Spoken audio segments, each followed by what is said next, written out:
दोस्तों, आपने भी अपने जीवन में किसी दूसरे की भलाई की है तो इस कहानी को जरूर सुने। भलाई का जज्बा। एक बार एक राजा ने एक कैदी को मौत की सजा सुनाई। सजा सुनकर कैदी अपना आपा खो बैठा। वह बादशाह को गालियां देने लगा। कैदी दरबार के आखिरी कोने में खड़ा था, इसलिए उसकी गालियां बादशाह को सुनाई नहीं पड़ रही थी।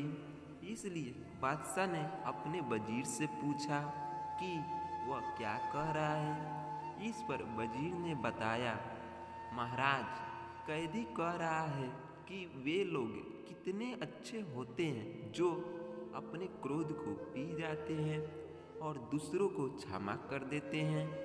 यह सुनकर बादशाह को दया आ गई और उसने कैदी को माफ कर दिया। लेकिन दरबारियों में एक व्यक्ति था जो वजीर से जलता था। उसने कहा, महाराज, वजीर ने आपको गलत बताया है। यह व्यक्ति आपको गंदी गंदी गालियां दिए जा रहा है। आप इसको माफ मत करिए। उसकी बात सुनकर बादशाह को गुस्सा आ गया और दरबारी से बोला, मुझे वजीर की बात ही सही लगी, क्योंकि इसने झूठ भी बोला है तो किसी की भलाई के लिए। इसके अंदर भलाई का जज्बा तो है।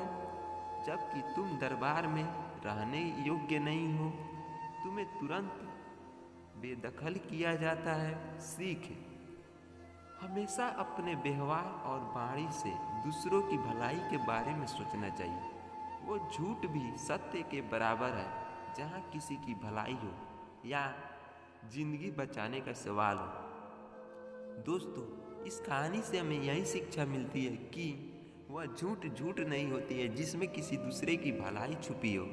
इसलिए अपने जीवन में किसी दूसरे की भलाई कीजिए, न कि उस व्यक्ति की अपमान कीजिए और उसके साथ बुरा व्यवहार कीजिए। यह कहानी आपको कैसी लगे हमें कमेंट बॉक्स में कमेंट करें, और चैनल पर नए हैं तो चैनल को सब्सक्राइब करें और इस कहानी को लाइक करें, जिससे कि आपको अगली मोटिवेशनल कहानी मिलती रहे।